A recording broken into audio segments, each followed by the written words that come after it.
আসসালামু আলাইকুম। বিনোদন বাংলায় আপনাদের সবাইকে অনেক অনেক শুভেচ্ছা। বাংলাদেশ নারী ফুটবল দল 27শে মে তিন জাতি ফুটবল টুর্নামেন্ট খেলার জন্য জর্ডানের উদ্দেশ্যে রওনা হচ্ছে। বাংলাদেশ, জর্ডান এবং ইন্দোনেশিয়া এই তিনটি দেশ একটি ত্রিদেশীয় টুর্নামেন্ট খেলবে এবং টুর্নামেন্টটি শুরু হবে 29 তারিখ। বাংলাদেশ তাদের প্রথম ম্যাচ খেলবে জর্ডানের সাথে এবং দ্বিতীয় ম্যাচ খেলবে ইন্দোনেশিয়ার সাথে। ঈদ উল ফিতরের পর থেকেই নারী ফুটবল দলের ক্যাম্প শুরু হয়ে যায়, কিন্তু বাংলাদেশ নারী ফুটবল দলের 10 জন প্লেয়ার ক্যাম্পে যোগদান করতে পারে। পেশাদার নারী ফুটবল লিগে তিনটি দলের হয়ে খেলার জন্য 10 জন নারী ফুটবলার ভুটানের থিম্পুতে যায়। বাংলাদেশের নারী ফুটবলাররা 3 জন থিম্পু সিটির হয়ে খেলার জন্য দলে অন্তর্ভুক্ত হন। এই 3 জন হচ্ছেন মারিয়া মান্ডা, শামসুন নাহার সিনিয়র এবং সঞ্জিদা। তাদের প্রথম ম্যাচ অলরেডি খেলে ফেলেছেন। বাংলাদেশের 3 জন প্লেয়ারও থিম্পু সিটির হয়ে প্রথম ম্যাচটি 90 মিনিটই খেলে। বাংলাদেশের হয়ে মারিয়া মান্ডা যথেষ্ট ভালো ফুটবল খেলে, মাঝ মাঠে সমস্ত মাঠ চষে বেড়ায় এবং তিনি থিম্পু সিটি এই ম্যাচে 4-2 গোলে জিতলেও মারিয়া মান্ডা তার দলের হয়ে 3 নম্বর গোলটি করে। অপরদিকে বাংলাদেশের লেফট ব্যাক পজিশনে খেলা শামসুন নাহার সিনিয়র, তিনি যথেষ্ট ভালো ফুটবল খেলেন। তার খেলা দেখে কখনোই মনে হয়নি যে লেফট ব্যাক পজিশনে খেলতেছেন, মনে হয়েছে তিনি লেফট উইং পজিশনে খেলতেছেন। এবং থিম্পু সিটি যে 4-2 গোলে ম্যাচটা জয়লাভ করছে, তার মধ্যে প্রথম 3টা গোলের অ্যাসিস্টই ছিল শামসুন নাহার সিনিয়র। তার মানে শামসুন নাহার সিনিয়র তার যোগ্যতা অনুযায়ী যথেষ্ট ভালো ফুটবল খেলছে। এরপরে আসা যাক সঞ্জিদার ব্যাপারে। সঞ্জিদা রাইট উইং পজিশন তেমন কোনো ভূমিকা রাখতে পারেনি এবং সঞ্জিদার যে খেলাটা ছিল সেটা আপ টু দা মার্ক ছিল না। সঞ্জিদা কোনো একটা বল অ্যাসিস্ট করতে পারেনি এই 4টা গোলের মধ্যে, এবং সঞ্জিদা এমন কোনো থ্রেটও তৈরি করতে পারেনি অপোজিশনের উপরে, যার জন্য বলা যেতে পারে যে Sanjida up to the mark ছিল। সঞ্জিদা এই খেলা একেবারে আপ টু দা মার্ক ছিল না। তারপরে আসা যাক ট্রান্সপোর্ট ইউনাইটেড। ট্রান্সপোর্ট ইউনাইটেডে বাংলাদেশের আরো 3 জন অন্তর্ভুক্ত হয়।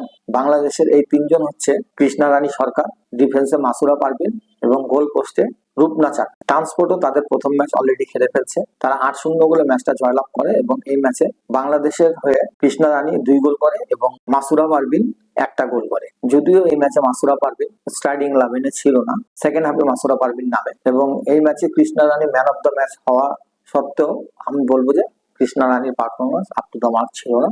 কারণ কৃষ্ণা রানী 2টা গোল করলেও মিনিমাম 6টা গোল সে আরো মিস করছে, যেটা 1:1 ছিল। গোলকিপার এবং কৃষ্ণা রানী এই বলগুলাকে সে গোলে কনভার্ট করতে পারে না। এই কারণে আমি বলবো না যে কৃষ্ণা রানী আপ টু দ্য মার্ক ছিল। কৃষ্ণার পারফরমেন্স একেবারে বাজে। এরপরে যদি আমি মাসুরার ব্যাপারে বলি, মাসুরা ডিফেন্সে খেলার পরেও যদিও দ্বিতীয়ার্ধের 45 মিনিটই সে খেলছে এবং একটি গোলও করছে, কিন্তু তার খেলাটা আপ টু দ্য মার্ক ছিল না। এই কারণে মাসুরা যে 2টা বড় ব্ল্যান্ডার করছে এটা কোনোভাবেই মেনে নেওয়া যায় না। কারণ তাদের ম্যাচটা ছিল আন্ডার-17 একটা দলের সাথে। একটা আন্ডার-17 দলের এগেনস্টে মাসুরার মতো এত সিনিয়র একজন প্লেয়ার এইরকম ব্ল্যান্ডার করবে, এটা কোনোভাবেই মেনে নেওয়া যায়। তো যাই হোক, মাসুরার ম্যাচটাও আমি বলবো আপ টু দা মার্ক ছিল না।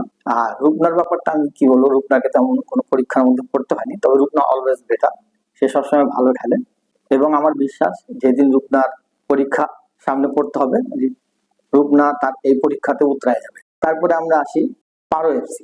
পারো এফসি ভুটানের অত্যন্ত নামকরা একটা দল এবং লাস্ট ইয়ার মেন্স ফুটবল লিগে তারা চ্যাম্পিয়ন। এই বছরও তারা উইমেন্স লিগ চ্যাম্পিয়ন হওয়ার জন্য টিম তৈরি করছে, কেননা বাংলাদেশের 4 জন সুপারস্টার প্লেয়ারকে তারা নিয়ে গেছে।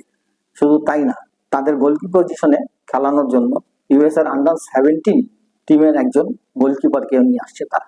পারো তাদের প্রথম ম্যাচ খেলে ফেলছে এবং প্রথম ম্যাচে পারো এফসি মানে ভুটানের নারী ফুটবল লিগে একটা ইতিহাস তৈরি করছে। 28-0 গোলে ম্যাচ জিত এবং এই 28 গোলের মধ্যে বাংলাদেশের মেয়েরাই করেছে 25 গোল। তার মধ্যে সাবিনার 9 গোল, আমাদের মনিকা চাকমার 7 গোল, সুমাইয়ার 5 গোল এবং ঋতুপর্ণা চাকমার 4 গোল। যদিও সাবিনা 9 গোল করছে, কিন্তু মিনিমাম হাফ ডজনের উপরে গোল সাবিনা মিস করছে। এটা করা উচিত হয়নি, কারণ যে টিমের সাথে খেলা ছিল এইরকম একটা টিমের এগেনস্টে 1:1 যদি 6টা-7টা গোল মিস করে একটা স্ট্রাইকার, তাহলে আমি বলবো না যে সে আপ টু দা মার্ক ছিল। সাবিনার খেলাটা আমি বলবো যে খুব একটা বেটার ফুটবল সাবিনা খেলেনি। সুমাইয়ার ব্যাপারে যেটা বলবো, সুমাইয়াকে মাঠে খুব একটা খুঁজে পাওয়া যায় না। যদিও সুমাইয়া ম্যাচে 5টা গোল করছে, কিন্তু সুমাইয়াকে খুব একটা খুঁজে পাওয়া যায়। ঋতুপর্ণা চাকমার ব্যাপারেও আমি বলবো যে প্রথমার্ধে সে কোনো গোল করতে পারেনি, অনেক কয়টা গোলের সুযোগ নষ্ট করছে, কিন্তু তারপরেও ঋতুপর্ণা চাকমা মাঠের মধ্যে যথেষ্ট ভালো ফুটবল খেলছে এবং সে বারবার মানে লেফট উইং থেকে অপোজিশনের ডি বক্সে ঢুকে গেছে এবং বেশ কিছু গোল মনিকা, সুমাইয়া এবং সাবিনাকে অ্যাসিস্ট করছে। তো আমি বলবো যে Rituparna up to the mark ছিল। এবং মনিকা চাকমার বেলা যদি বলি, তাহলে মনিকা চাকমা মানে 100-100, মানে সে গোল করাইছে, গোল করছে, মাঠটা দখল রাখছে। হ্যাঁ, একটা মিডফিল্ডার হয়ে যদি 7টা গোল করতে পারে, তাহলে আপনি বুঝতেই পারেন যে সে কোন মানের ফুটবল খেলছে। তো যাই হোক, এত কথা বলার একটাই কারণ ছিল, সেটা হচ্ছে আমি যে ম্যাচগুলা দেখছি, এই ম্যাচগুলো আমার মতো আরো অনেক কন্টেন্ট ক্রিয়েটাররা আছে যারা ম্যাচগুলো দেখছে। সেই সাথে আমি বলবো যে বাংলাদেশ ফুটবল ফেডারেশন নারী কোচিং স্টাফরা আছে এবং হেড কোচ আছে, তারাও ম্যাচটা দেখছে। দেখার কারণেই বাংলাদেশ দল 27 তারিখে যে জর্ডান যাবে, এই দলের সাথে 5জন প্লেয়ার, ভুটানে যারা খেলতেছে এখান থেকে 5জন প্লেয়ারকে তারা দলের সাথে নিয়ে যাচ্ছে। এবং এই 5জন প্লেয়ারকে যে তারা চুজ করছে, এই পারফরমেন্সের উপরেই চুজ করছে।